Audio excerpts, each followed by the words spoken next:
नमस्कार।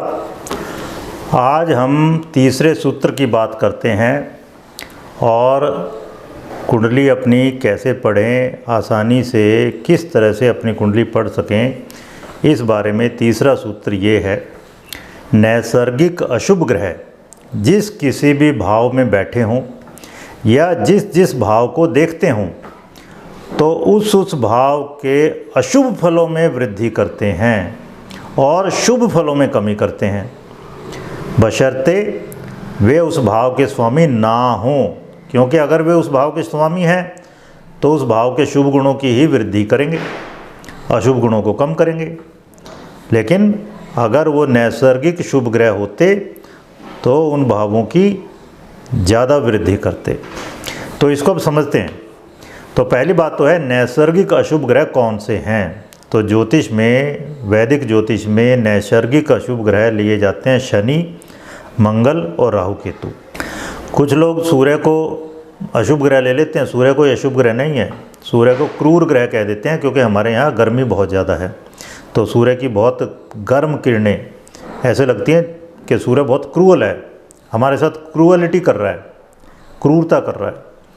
अदरवाइज सूर्य कोई अशुभ नहीं है, सूर्य शुभ ग्रह है और सूर्य से बहुत सारे योग बनते हैं। ठीक है, तो अब हम ऐसे ले लेते हैं कि राहु केतु और शनि मंगल ये ग्रह नैसर्गिक अशुभ ग्रह हैं।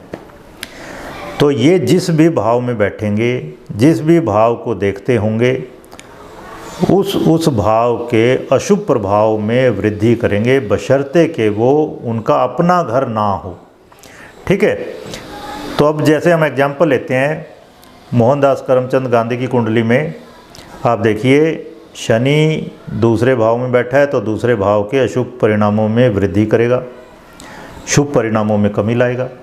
अब शनि तीसरी दृष्टि से चौथे भाव को देखता है तो चौथे भाव के अशुभ परिणामों में वृद्धि करनी चाहिए थी, लेकिन चौथा भाव शनि का अपना भाव है, इसलिए उसके अशुभत्व को नहीं बढ़ाने वाला, शुभ को बढ़ाएगा। बल्कि शनि ने सातवीं दृष्टि से आठवें भाव को देखा तो आठवें भाव के अशुभ परिणामों में वृद्धि होगी, बढ़ोतरी होगी। और इस तरह शनि अपनी 10वीं दृष्टि से 11वें भाव को देखता है तो उसके भी अशुभ परिणामों में वृद्धि होगी। अब आइए मंगल अगर ले लें हम, मंगल की चौथी दृष्टि पड़ती है चौथे भाव पर, तो चौथे भाव के अशुभ परिणामों में वृद्धि होगी, क्योंकि चौथा भाव मंगल का अपना भाव नहीं है। इस तरह मंगल 7वें भाव को देखता है तो अशुभ परिणामों में वृद्धि होनी चाहिए थी, लेकिन क्योंकि मंगल सप्तम का स्वामी है इसलिए उसके शुभ परिणामों में ही वृद्धि करेगा। लेकिन मंगल की 8वीं दृष्टि पड़ती है 8वें भाव पर, तो 8वें भाव के अशुभ परिणामों में वृद्धि होगी। तो आप देखो शनि और मंगल दोनों का सम्मिलित अशुभ प्रभाव 8वें पर पड़ रहा है, क्योंकि दोनों में से कोई भी इसका स्वामी नहीं है। तो 8वें भाव के अशुभ परिणामों की वृद्धि होगी, शुभ परिणामों में कमी आएगी। और 8वें भाव का देखिए, 8वां भाव है मृत्यु का, आकस्मिक परिवर्तनों का। तो आकस्मिक रूप से उनकी मृत्यु हुई। मंगल क्या है? मंगल हिंसा, गोलीबारी, इन सब का कारक है, तो उनकी गोली लगने से मृत्यु हुई। उदर के निचले भाग से संबंधित रोग अष्टम भाव से देखते हैं तो इसमें सेक्सुअल ऑर्गन भी आते हैं। अब आप देखें यहाँ पर शनि और मंगल दो अशुभ ग्रहों का प्रभाव है। महात्मा गांधी जी ने अपने लास्ट टाइम में बहुत से प्रयोग किए, सेक्स से संबंधित प्रयोग, जिसको कि वो ब्रह्मचर्य के प्रयोग कहते थे। उसमें उनकी एक पोती थी मनुबेन, उसके साथ उन्होंने प्रयोग किए और बहुत सी स्त्रियों के साथ। इस वजह से उनकी बहुत आलोचना हुई। उनके बारे में बहुत सारे इस तरह के वीडियोज़ आज की डेट में यूट्यूब पर अवेलेबल हैं, आप वो देख सकते हो। ये भाव आकस्मिक परिवर्तन का, दुर्घटना का भाव भी है। तो आप देखेंगे आकस्मिकता का भाव है। उन्होंने जो भी आंदोलन शुरू किए, चाहे वो असहयोग आंदोलन था या भारत छोड़ो आंदोलन था, अचानक से कई आंदोलन उन्होंने बीच में बंद कर दिए। तो इस वजह से भी उनकी बहुत आलोचना हुई थी। तो अष्टम भाव के दुष्परिणाम यहाँ आ रहे हैं। नेगेटिव इफेक्ट साफ साफ दिख रहे हैं यहाँ पर। एक और कुंडली लेते हैं ओशो की, ओशो रजनीश की कुंडली हमने पहले भी ली थी। अब इसमें आप देखिए मंगल और शनि दोनों 8वें भाव में हैं लगन कुंडली में, लेकिन जब आप भाव कुंडली बनाते हैं तो मंगल चला जाता है 7वें भाव में और शनि रह जाते हैं 8वें भाव में। तो मंगल की यहाँ चौथी दृष्टि दशम भाव पर है, जो कि उसका अपना भाव भी नहीं है, तो दशम भाव के अशुभ परिणाम आएंगे। उन्होंने बहुत सारे ऐसे काम किए, सेक्स से संबंधित, कम्यून बनाना, अपने आश्रम जिनमें आरोप लगे उन पर बहुत सारे कि वहाँ पर फ्री सेक्स होता है, वहाँ पर नशों का सेवन किया जाता है, इस तरह की बहुत सी बातें। तो मंगल का अब लगन पर भी प्रभाव है, मंगल का दूसरे भाव पर प्रभाव है, दूसरा भाव जो कि मंगल का खुद का नहीं है। और फिर आप देखो शनि भी 7वीं दृष्टि से दूसरे भाव को देख रहा है, तो दूसरे भाव पर मंगल और शनि दोनों का सम्मिलित प्रभाव है, चाहे वो लगन कुंडली से आप ले लो, चाहे वो आप भाव कुंडली से ले लीजिए।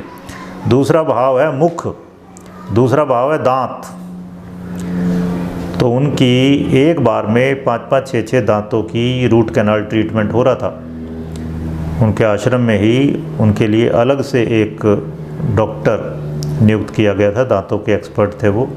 फिर एक ऐसा टाइम आया था वो कुछ भी नहीं खा पी सकते थे।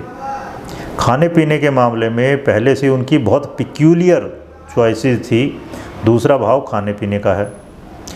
बाद में उनको आमलेट दिया गया था इस वजह से, क्योंकि हर चीज़ से उनको एलर्जी हो गई थी, तो दूसरे भाव के दुष्परिणाम यहाँ वो आ रहे हैं।